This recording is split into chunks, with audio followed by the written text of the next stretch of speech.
मंगलम भगवान वीरो मंगलम गौतम गणि मंगलम कुंद कुंदार्यो जैन धर्मोस्तु मंगलम सर्वमंगल मांगल्यम सर्व कल्याणकारकम प्रधानम सर्वधर्माणां जैनम जयतु शासनम जैनम जयतु शासनम। बीतरागी देव शास्त्र गांव में ले जाके लगाऊंगा, गांव में ले जाके लगाऊंगा अपने मंदिर में भगवान की। नहीं, इसलिए नहीं, वो आपको अब इतना बड़ा छत्र वो 5 रुपए में दे रहा होता, 11 में ले लो, 21 में ले लो, उन्हें कोई मतलब नहीं। क्यों नहीं मालूम है कि 5 रुपए आएगा, वही से जाके तुम ऊपर टांग देना, बस बाद में उतार के हम फिर रख लेंगे। सब कितने रुपए का छत्र है? 125 रुपए का। तो वही लाओ, हमें दो, हम तो घर ले जाएंगे, हम अपने मंदिर में चढ़ाएंगे कि ना, उसके लिए नहीं है। अब तो समझ गए ना, उपचारित को परमार्थ नहीं मानना। ऐसे ही क्रियाकलाप, आचरण, संयम, व्यवहार, इसको उपचरित जानना, इसको धर्म नहीं जानना, परमार्थ धर्म नहीं जानना। इतनी सी तो बात है। आगे चलें, आगे चलिए। नए, अब नए को देखिए आप। संयोग का अर्थात सम्यक ज्ञेय का, सम्यक ज्ञेय का समझ में आ गया? परिभाषा की तरफ से लेंगे तो सम्यक ज्ञान का अंश है। आगे नीचे लिखा है, देखो नीचे लिखा है, सम्यक श्रुतक ज्ञान का अंश है। क्या लिखा है?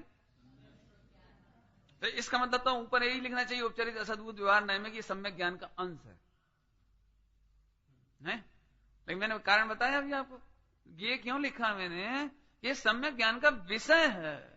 ऐसा कथन भी सम्यक ज्ञान का विषय है। आप इसे मिथ्या ज्ञान नहीं समझना, ये मेरी पत्नी है, ये मेरा माता है, ये मेरा घर है, ये मिथ्या नहीं समझना आप इसे। ये भी सम्यक ज्ञान का विषय है।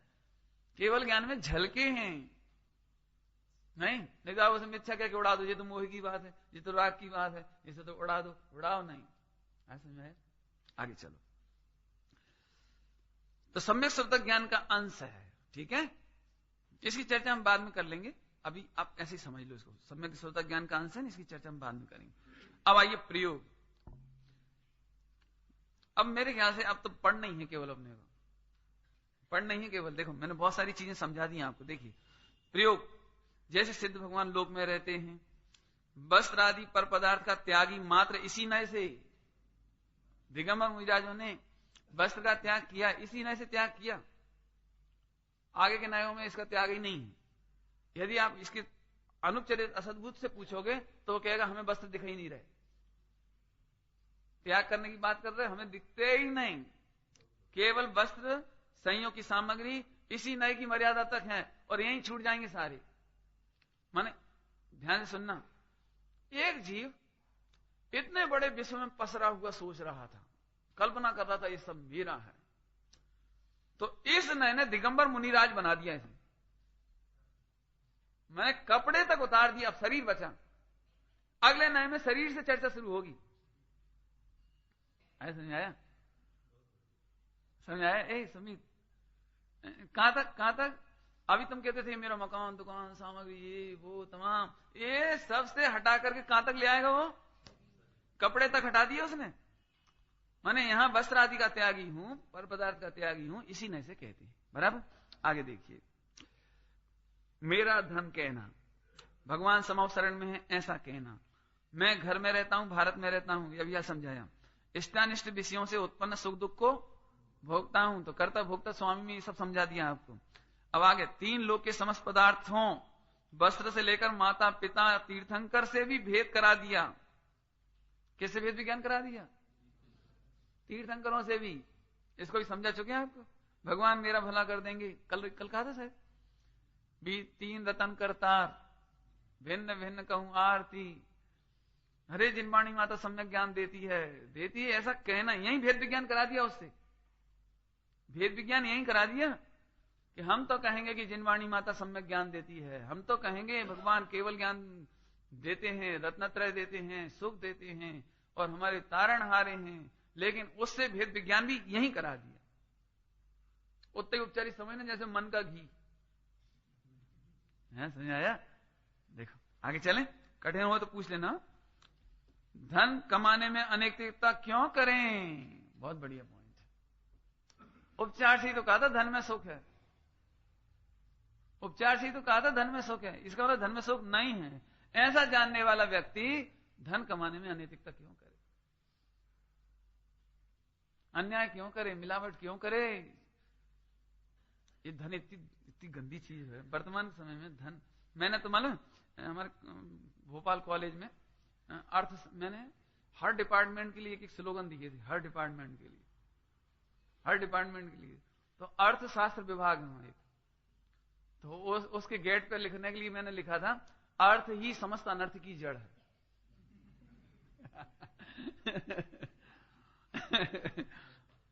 समझ में आया? अर्थशास्त्र विभाग पे अर्थ ही समस्त अनर्थ की जड़ है। जोगी क्यों परेशान हुई?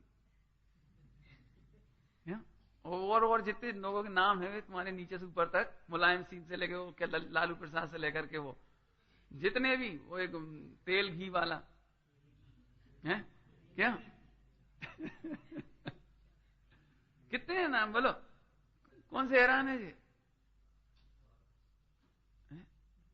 चलो उनको तो बेचारों को अक्ल ही नहीं, बेचारों को खबर ही नहीं। उन्होंने तो पैसा में जन्मे, पैसे ही देखा उन्होंने। हमने तो तत्वज्ञान पाया है ना, तब हमें इस बात का दुख होता है कि दो सगे भाई वसीयत के लिए मुकदमा में खड़े। और बॉम्बे में होते तो ये बात कही थी मैंने, बोरीवली में। जिन गुरुदेव ने हमें तत्वज्ञान दिया, उस एक मंदिर में गुरुदेव के मानने वाले दोनों मुकदमा में फंसे। कितने दुख की बात है, कितने दुख की। अरे रे, जिन्होंने एक एक पर्याय मात्र से भिन्न कहा, अकर्ता कहा, एक सबको भगवान आत्मा कहा, भावी सिद्ध कहा, और हम एक दूसरे पर यह शंका कर रहे हैं कि तुम गुरुदेव के सच्चे शिष्य नहीं हो, तुम हम पे शंका कर रहे हैं, हम तुम पे कर रहे, केवल औदिक भाव के कारण। हम मुकदमे में फंसे, हम तुम्हें प्रवचन नहीं करने देंगे, हम यहां तुम्हें सुनने नहीं देंगे। क्या है जी गजब। माने हम दुनिया वालों से अपेक्षा करते हैं कि जैन शासन सारे विश्व की समस्याओं को समाधान कर सकता है। ये कल हमने आपको बताया था। और आज हम कह रहे हैं कि कैसा है हमारा तत्वज्ञान कि दो सगे भाई प्रेम से नहीं रह पाते। इस भाव में जेरानी जेठानी है, पूर्व भाव में सगी बहनें थी, लेकिन प्रेम से नहीं रह पाती। पूर्व भाव में माता पिता का संबंध भी रहा होगा, भविष्य में आनंद सिद्ध बनेंगे हम सब, और आज प्रेम से रोटी नहीं खा सकते। काय के लिए? उपचार से हमने कह दिया था, उपचार से। काय के लिए? आपकी लड़ाई ऐसी है, आपकी लड़ाई। बच्चे होते हैं ना स्कूल में, वे माचिस के वो सिगरेट के वो इकट्ठे करते हैं, पैकेट छाप, क्या क्या तुम करते हैं? नहीं, बच्चे करते हैं। अब या नहीं करते हैं, पता नहीं, हमारे तो बहुत करते थे। करते थे ना? नहीं, अशोक जी करते थे अपने जमाने में, बच्चे करते थे नहीं? और छापा इकट्ठा करते थे, कैवेंडर का ये 500 का और माचिस का टिक्का छाप, चाबी, जहाज छाप, शेर छाप, इनके इकट्ठा करते थे।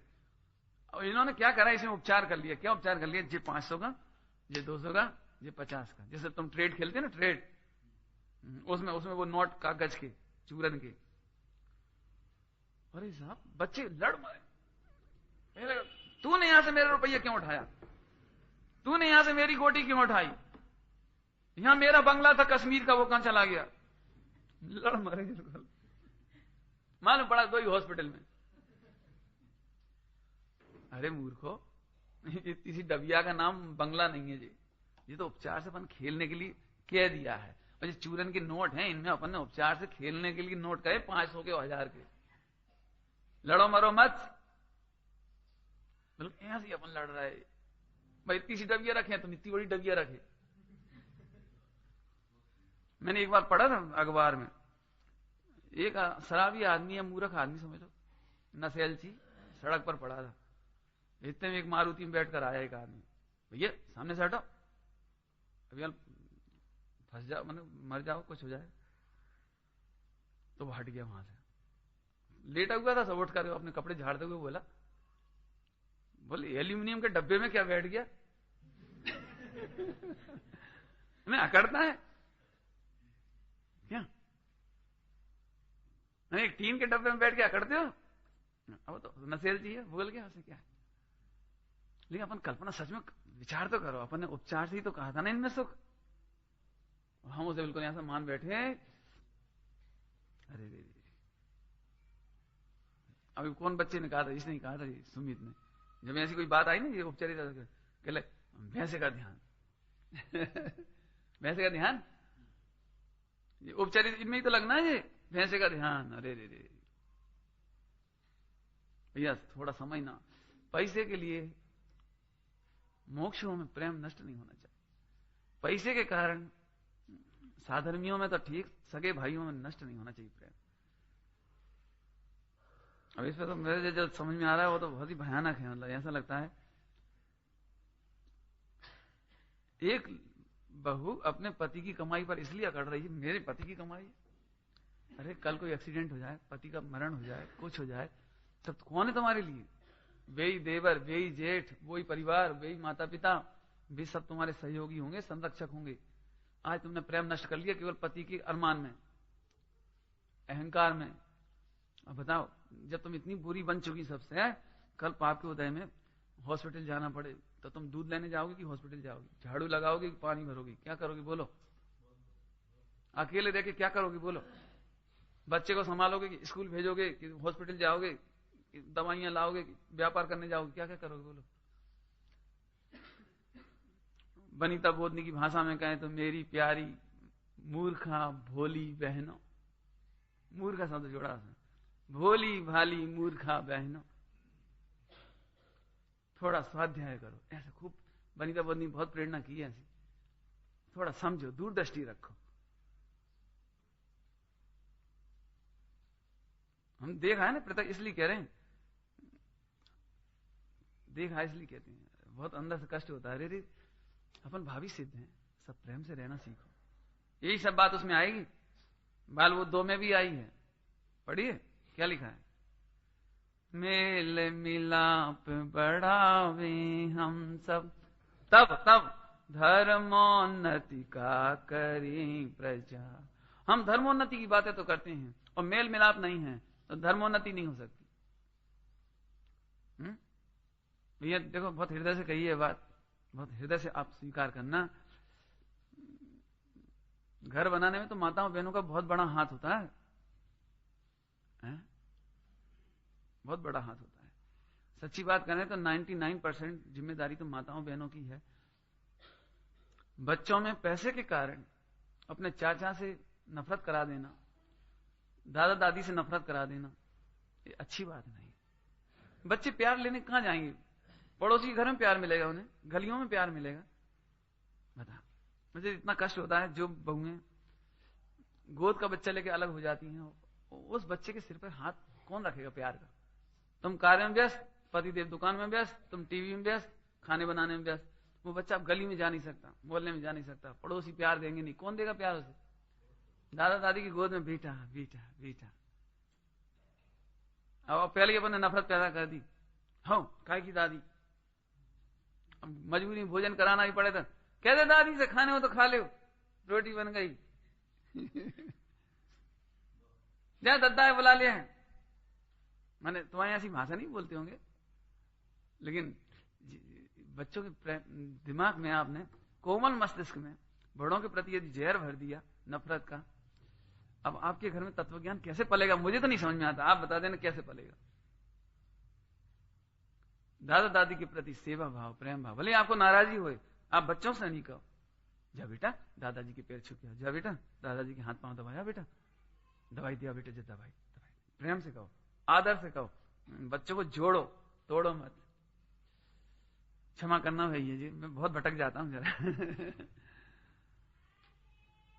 हमने तो ऐसा ऐसा संसार, देखो यदि संसार की भी कल्पना है तो ऐसे संसार की कल्पना है जहां पर अपने और पराये का भेद नहीं। तत्व ज्ञानियों का संसार इतना अच्छा होना चाहिए, एक दूसरे के लिए कभी लगे ही ना कुछ।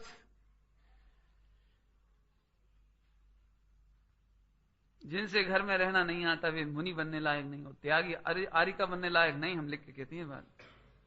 पहले भी एक बार कही थी, अभी 5 जनों के बीच में आप रह नहीं सके, 8 जनों के बीच में नहीं रह सके, इतने बड़े समाज के अनुशासन में कैसे रहोगे?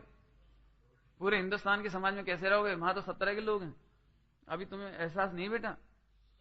जैसे मैं हूं ना, तब मैं कहीं गया तो समाज में मूर्ख से मूर्ख आदमी, बेवकूफ आदमी, पागल आदमी, कोई भी मेरे पास आ जाएगा, पंडित जी हमने सुनी तुम बहुत खाते हो, अब क्या करोगे? बोला तुमसे कोई नहीं कहेगा ये बात। जो तुम घर में हो ना, मर्यादा में हो, तुमसे कौन कहेगा? मुनिराजों तक को निर्वाण सागर जी के सामने लोगों ने आकर कहा, अब आजकल कहां रखो महाराज अटपेरा घी, सब बातें हैं। तो महाराज जी ने फौरन त्याग कर दिया। ठीक, आज की बात घी का त्याग। उन्होंने घी नहीं लिया। लोग आए, महाराज जी अष्टमी चौदस को तो आप उपास ही करत हुई हो। सब तरह के लोग हैं। हाँ, तो उन्होंने अष्टमी चौदस का उपास शुरू कर दिया। ऐसी ऐसी घटनाएं हैं, मैंने आप कल्पना नहीं कर सकते। कल्पना, लोग कैसी कैसी अपेक्षा रख करके कैसे कैसे लोग आते हैं। मैं इसलिए आपसे कहता हूं, आप 5-8 आदमियों के बीच में नहीं रह सकते तो आप समाज में निकल के बड़े दुखी हो गए। बस आप थोड़े में समझने इस बात को। ऐसा एक तत्व ज्ञान का, प्रेम का वातावरण बनाओ जिसमें सबके हृदय मिले हों। रात्रि के प्रवचन का अंश भी यहीं से समझ में आएगा आपको। अहंकार का भाव ना रहे, कोई सी ईर्ष्या का भाव नहीं रहे, किसी से कुछ ना लगे। खुशियां बांटने से बढ़ती हैं। मैं भोजन कर रहा हूं और 4 जने और बैठे, थोड़ा थोड़ा सबको दिया तो अच्छा लगता है। अब मैं अकेला खा रहा हूं, मैं सोचता रहा हूं कि देखे नहीं देखे नहीं देखे नहीं देखे नहीं। विनोबा भावे ने एक लेख लिखा था। विनोबा भावे ने, अब कह ही देते हैं क्या, टाइम वाइम देख लूं क्या है? भारत में एक कहावत है, नजर लग जाती है तो पछती नहीं है, ऐसे ना? नजर लग जाती है तो पछती नहीं है। इसलिए भारतीय पद्धति है कि पहले जमाने में क्या होता था, अब आज जैसे चौके नहीं थे, पहले चौके में आड़ होती थी। माने चौका जहां भोजन बनता था ना, वो इतना ऊंचा रहता था थोड़ा, और उधर एक आड़ रहती थी, और भोजन यहां से जाता था। माने सामने मेहमान आए हों, कोई आए हों, अतिथि हैं, जैन है, अजैन है, तो उनकी नजर भोजन पे नहीं पड़ सकती। कितना भोजन बना है, कम बना है कि ज्यादा बना है, रोटी कितनी है, मैंने खबर नहीं पड़ सकती थी सामने वाले को। ये मर्यादा थी एक, मैंने एक विवेक रहता था उसमें, आड़ रहती थी। खैर मुझे तो इतनी लंबी नहीं जाना, मुझे तो इतना कहना है कि भोजन करते समय आड़ रखना। तो विनोबा भावे ने इस पर एक टिप्पणी की कि क्यों? क्योंकि दूसरों की नजर लग जाएगी तो भोजन पचेगा नहीं। तो उन्होंने इतना मार्मिक प्रश्न किया कि नजर लग कैसे जाएगी? तुम्हें अपने बच्चों की नजर नहीं लगती? तुम्हें अपने देवर की नजर नहीं लगती? पति की नजर नहीं लगती? उनकी नजर इसलिए लग जाएगी कि वे भूखे बैठे हैं। वे भूखे बैठे इसलिए नजर लगेगी। अरे यदि तुमने उनका पेट भर दिया होता, उन्हें भी भोजन दे दिया होता और फिर प्रेम से खाया होता, तो इसका आह्लाद तुम्हें बहुत होता। घर में माताओं नजर क्यों नहीं लग जाती? इतने लोग देखते हैं, क्योंकि उसने सबको भोजन करा दिया, फिर भोजन कर दिया। अब कौन की नजर लगेगी? कौन की लगेगी बोला? ऐसे हम मिल बांट के रहें, खुशियां बांटने से बढ़ती हैं। क्या गजब बात है। पूरी जिंदगी सास और बहू एक ही चौके में है, वो 10x10 में, पूरी जिंदगी दोनों दुखी। वो उसका भोजन देख देख के दुखी हो रही, अंदर अंदर डाल लगी और वे वैसा देख रही, क्या कैसी परिणति है। होना तो ये चाहिए बेटा, बहू भोजन करने बैठे तो सास ध्यान रखे, बेटा लड्डू नहीं लाए तुमने, बेटा लड्डू ले ले। अरे तुमने वो नहीं निकाली, नमकीन रखा था तुमने लिया नहीं। और अब उल्टा हिसाब है, उसे मालूम बहू को सास देगी नहीं, पहले ही उठा के बैठ ले। ये दृष्टांत है, ऐसा होता नहीं होगा, लेकिन सास बहू का ख्याल रखे। नहीं बेटा, तुम्हारी बेटा गोद में बच्चा है, बेटा घी खाया करो, लो बेटा घी और डाल ले चावल में तनक, और डाल ले तनक, और दूध में मलाई ले लिया करो। अभी पचाने के दिन है बेटा, अब हमारे जमाने में पचाओगा, खाओ बेटा खाओ। इतने से लाड़ प्यार में खाना तो तय है। अब नजर बचा के खाएं कि सास उसे देख रही मैंने खाना तो उतना ही है, अब तुम नहीं दोगी तो खाना है।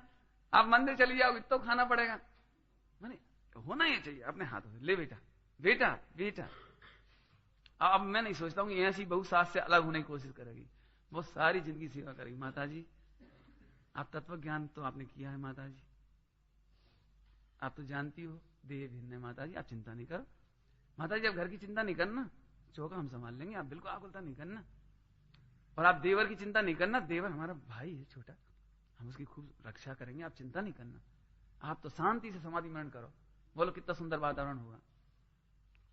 और अभी तो ये है काय को समय सार सुनो तुमने, हमें सब मालूम काय की भगवान आत्मा कहती है, तुम बोलो हमें सब पता है, बस शांति से पड़ी रहो, बस जय में सार है।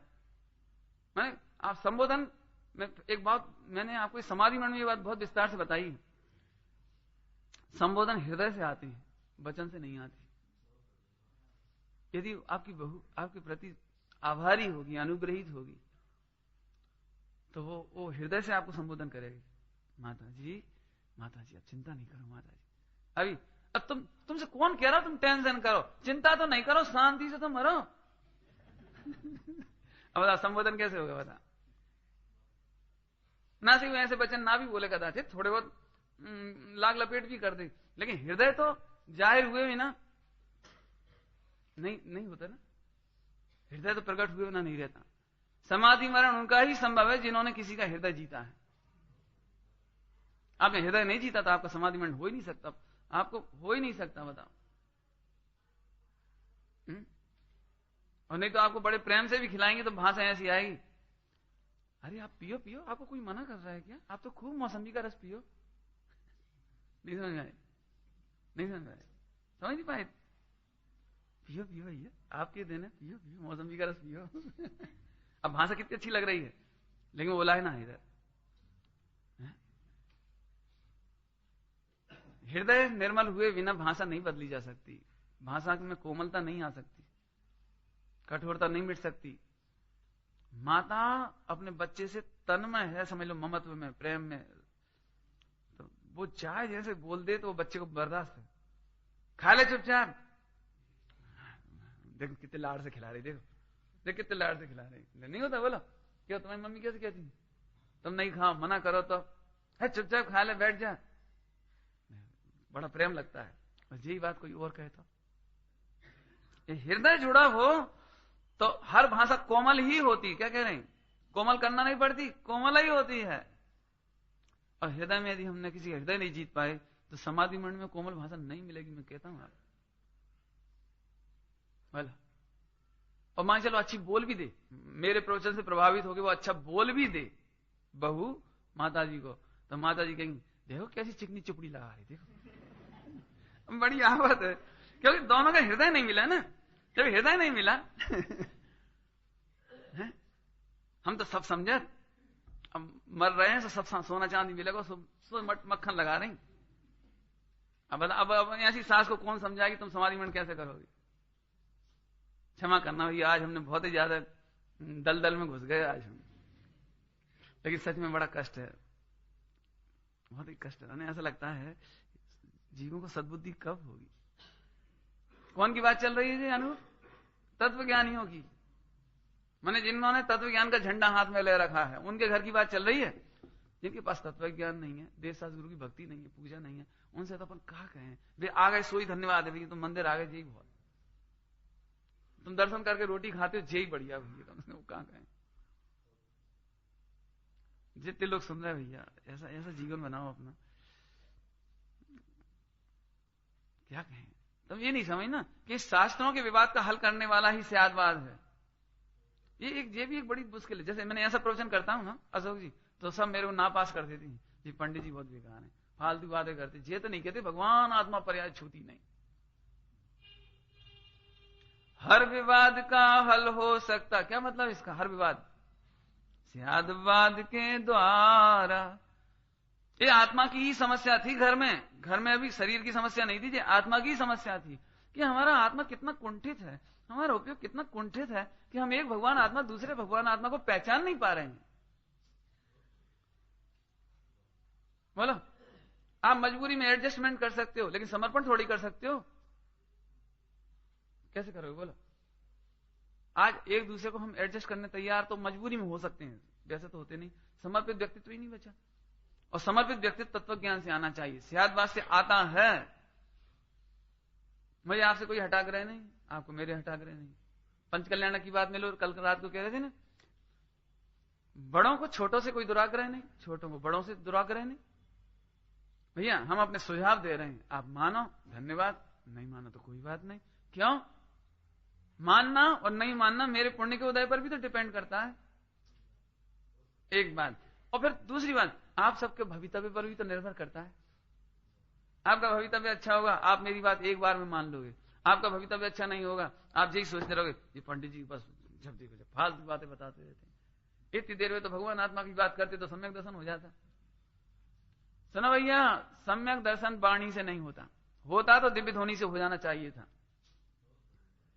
वहां से नहीं होता, तुम्हारी कोमलता से होता है, तुम्हारी निष्प्रयता से होता है सुमित, तुम्हारी सरलता से होता है। तुम्हारे उपयोग की परिणति निर्मल होगी तो होगा, नहीं होगा तो हम आपको गारंटी से कहते हैं, जितनी चर्चा अभी हुई ना, ऐसे चित्त वालों को सम्यक दर्शन सही में नहीं हो सकता। इतने कठोर चित्त में कैसे हो सकता है? बाबूजी की भाषा में कहो तो चित्त की भूमि कितनी कोमल होनी चाहिए।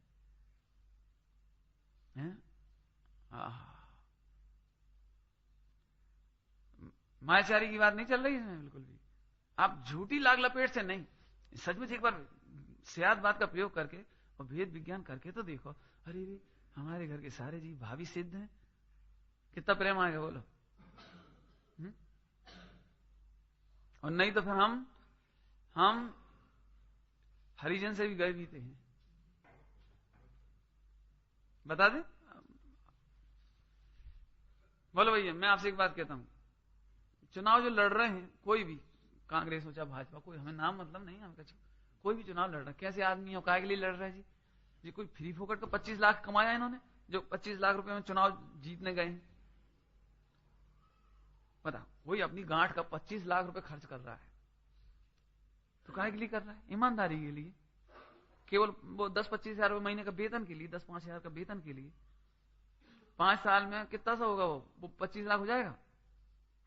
इसलिए तो नहीं गया, अब तो ये सबको पता है। लेकिन वो कितना खराब आदमी होगा, खान पान रहन सहन उठना जो भी सब समझ लो, न्याय नैतिकता सब। लेकिन तुम्हें यदि ये भरोसा हो जाए कि इस व्यक्ति ने मेरे 5,000 रुपए खा लिए, लेकिन ये सीएम बन सकता है, मुख्यमंत्री बन सकता है, इतनी इसकी 60 गांठ है ऊपर तक, और ये चुनाव जीत जाएगा और ये वो बनेगा और मंत्री बनेगा, विधायक बनेगा, मंत्री बनेगा। बोलो तुम्हारे 5,000 खा जाए तो क्या करोगे तुम? बोलो बोलो भैया क्या करोगे सुरेंद्र जी? अरे कुछ नहीं। क्यों जी? कुछ नहीं कैसे हो गया? तुम्हारे 5,000 खा गया ना, मांगो उससे 10 बार, लगाओ उसे फोन, दो उसे चिट्ठी, पुलिस में रिपोर्ट लिखाओ, जाओ कोर्ट में कि ना भैया 5,000 की क्या बात है, मुख्यमंत्री बन रहा है, वो 5,000 दे भी देगा तो 50,000 मिटा देगा, हमारा जीना मुश्किल कर देगा, अतिक्रमण के नाम पे मकान तोड़ देगा।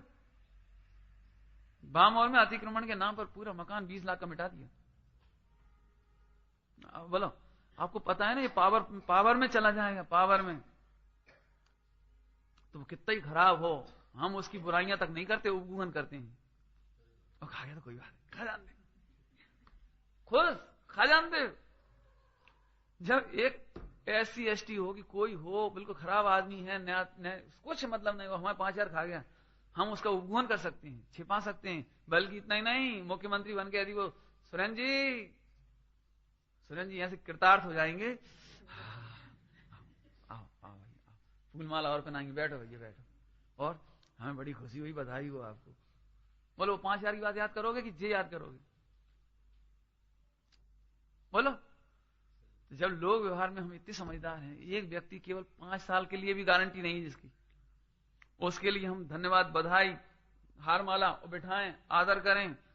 और हमारे साथ में रहने वाला जीव, घर में रहने वाला जीव, चौके में रहने वाला जीव, हमारे परिवार में रहने वाला जीव, ये भविष्य का सिद्ध है, अनंत काल सिद्धालय में रहेगा, गारंटी है।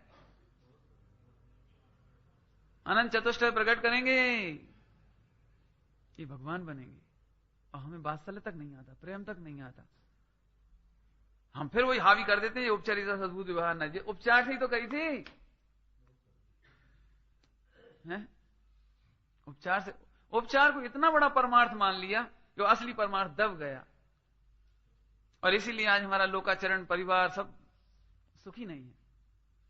मैंने बहुत ज्यादा कह दिया हो, क्षमा कर देना, बहुत कह तो दिया ही, अब क्या करें। थोड़ा विचार करना, सभी लोग विचार करना। हम उपचरित पैसे के लिए भाइयों का प्रेम, आपस का प्रेम, मंदिर का प्रेम हम नहीं छोड़ेंगे। हम एडजस्ट करेंगे। एडजस्ट तो वैसे गंदी चीज है, बहुत ही गंदी चीज मानता हूं एडजस्टमेंट। हम समर्पित होंगे, हम दूसरों की भावनाओं का आदर करेंगे। यदि कोई अच्छी बात बताई जा रही है हम उसका आदर करेंगे। हम दुराग्रह नहीं करेंगे कि हम, तुम क्या समझते हो, हम। तो रात्रि में कल एक बात कही थी, बड़े छोटों पर विश्वास करें और छोटे बड़ों का आदर करें। क्या कहा बेटा? विश्वास करें, विश्वास करें, अविश्वास नहीं करें, शंका नहीं करें, मिथ्या अनुमान नहीं करें। ये खा जाएगा कि ऐसा गलत काम कर देगा कि वैसा काम कर देगा और इनकी शकल देख गई सो काम बिगड़ेगा ही, ऐसी भाषा नहीं बोलनी। विश्वास करो। आप एक दिन कहा था 10,000 का भी नुकसान कर दे तो विश्वास करो उसने जानबूझकर नहीं किया है। आपका एक भी वचन नहीं निकलना चाहिए उसके खिलाफ। और छोटे बड़ों का आदर करें, ये बात बहुत ध्यान रखना। कल रात में हमने बहुत कही थी, छोटे बड़ों का आदर करें। बड़े अनुभवी हैं, वे क्यों नहीं मान रहे, कोई बात है उसके पीछे। पंच कल्याण में कोई इतना टाइम नहीं मिलता कि आपको एक एक बात का क्लेरिफिकेशन दिए जाए। उन्हें यस और नो बस, कि सब जुलूस उधर से जाएगा। बड़ों ने करना ही बिल्कुल आदर से, कोई बात नहीं, इधर से जाएगा, ठीक, कोई बात नहीं। अब क्यों नहीं जाएगा उन्हें पता है कि कोई आपको क्लेरिफिकेशन थोड़ी देंगे क्यों नहीं जाएगा वहां से। इसलिए बड़ों का आदर करो, ये ध्यान रखना।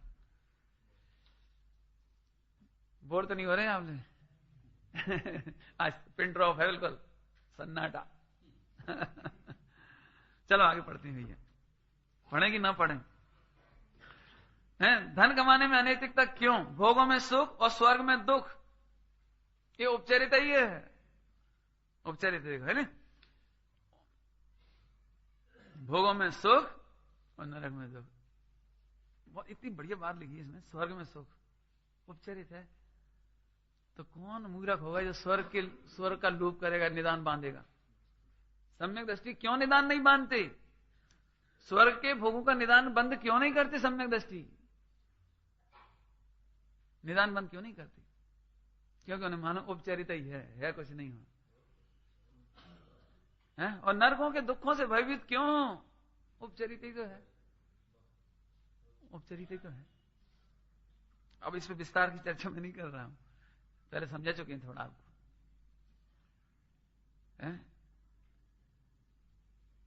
हे प्रभु, आपके चरणारविंद की भक्ति सहित मुझे नरक में जाने में कोई कष्ट नहीं है। पद्म प्रमलधारी देव कहते हैं, आपके चरणारविंद की भक्ति सहित मुझे नरक में कोई कष्ट नहीं है, लिखा है नियम सार जी में। परंतु आपके चरणारविंद की भक्ति से रहित मुझे यदि स्वर्ग भी हो तो मुझे नहीं चाहिए। नहीं अखरता जैन धर्म के सहित दरिद्री का होना, नहीं चाहता जैन धर्म से रहित चक्रवर्ती होना। यह भी लोकाचरण की बात आई ना, सदाचरण की। अपने न्याय शास्त्र, उसमें नीति शास्त्रों में लिखा, जैन धर्म के नीति शास्त्रों में, जहां पर रत्नों की वृष्टि होती हो लेकिन जिन देव के दर्शन ना हो तो नहीं जाना, ऐसा लिखा है।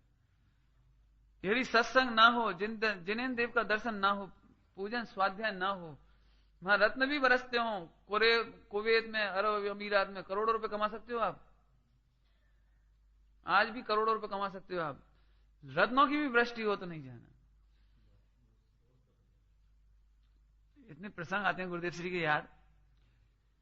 गुरुदेव श्री ने परिवर्तन कर लिया तो उनके जो अनुवर्ती बहनें थीं, चंपा बहन, शांता बहन, सुशीला श्री वगैरह, बहुत सारे, बहुत श्वेतांबर साधुओं में बहुत थे। श्वेतांबर साध्वी भी तैयार थे परिवर्तन के लिए। गुरुदेव की आज्ञा मांगी तो गुरुदेव ने चंपा बहन, शांता बहन को भी 2-3 साल तक आज्ञा नहीं दी,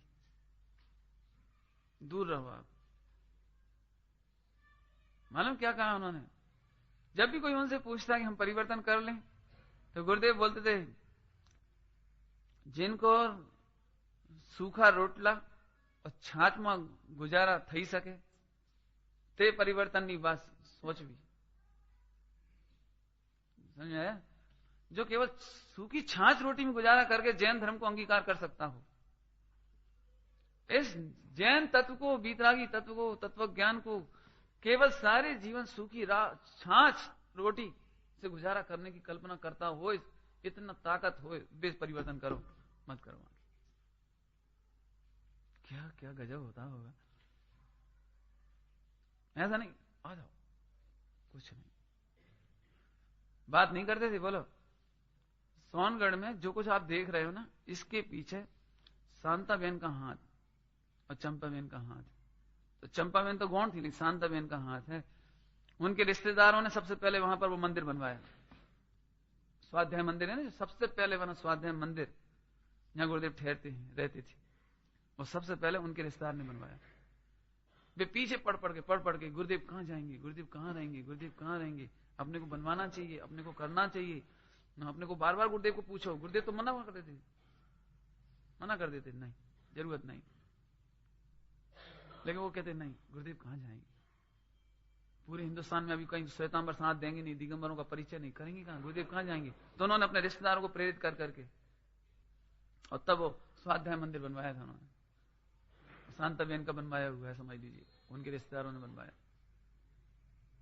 गुरुदेव की निष्प्रयता और ये समर्पण कि गुरुदेव साहेब, हम छाछ रोटी में भी कभी आपको शिकायत नहीं करेंगे, आप परिवर्तन की आज्ञा दो।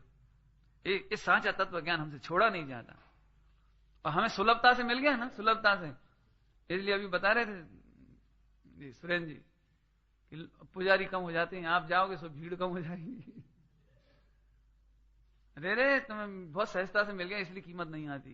तो मैं गुरुदेव का जब विवरण सोचता हूं और कहता हूं तो मुझे हृदय भर आता है।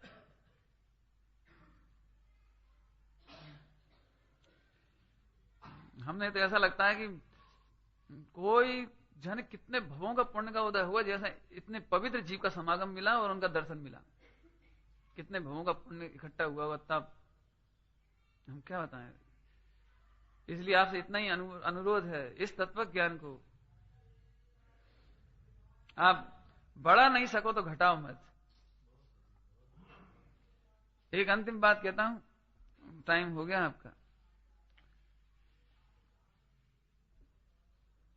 सभी लोग ध्यान सुनना भैया, आज पता नहीं कैसा दिन है, मैं कैसे बोल रहा हूं, मुझे भी नहीं समझ में आ रहा मैं क्या कह रहा हूं। देखो, ये हुंडा सर्पणी कलिकाल है, इसमें जैन शासन की हानि तो होगी। अनिल भैया, सब लोग सुनना बेटा, आदि से जैन शासन की हानि तो होगी, लेकिन उसमें मेरा निमित्त ना बने, बस इतनी सावधानी रखो। होगी तो सही, वो रोकी नहीं जा सकती, हम देख रहे हैं वो रोकी नहीं जा सकती, लेकिन कम से कम मेरा निमित्त इसमें नहीं बनेगा, इसकी प्रतिज्ञा हमें करनी चाहिए बस। चाहे वो हमारे घर का सदाचरण हो, चाहे वो सड़क पर भगवान की प्रभावना हो, और चाहे जिन मंदिर में साधर्मियों का वात्सल्य हो, उसमें मेरे निमित्त से गिरावट नहीं आएगी। बस इतना करके आप निकल जाओ तो आप मोक्ष के अधिकारी हो गए। और यदि हम भी उपेक्षा कर दें, कौन सुने भैया, मंदिर में सब ऐसे ही चल रहा है, मंडल में भी अब ऐसे ही चल रहा है, और वहां भी ऐसे ही चल रहा है, अपन तो भैया चुप है।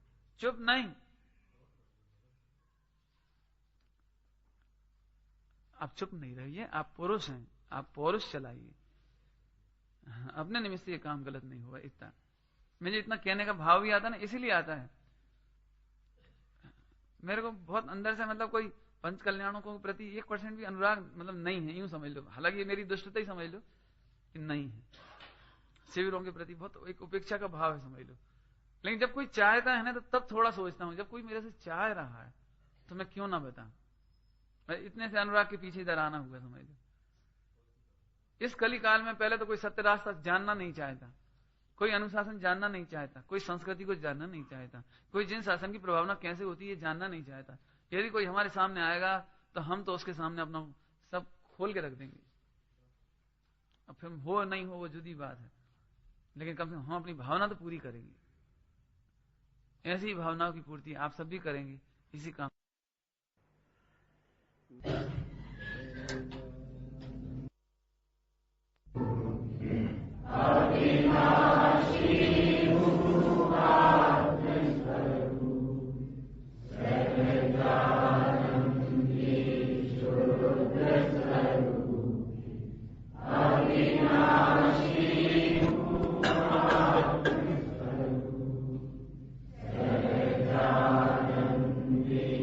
ईश्वर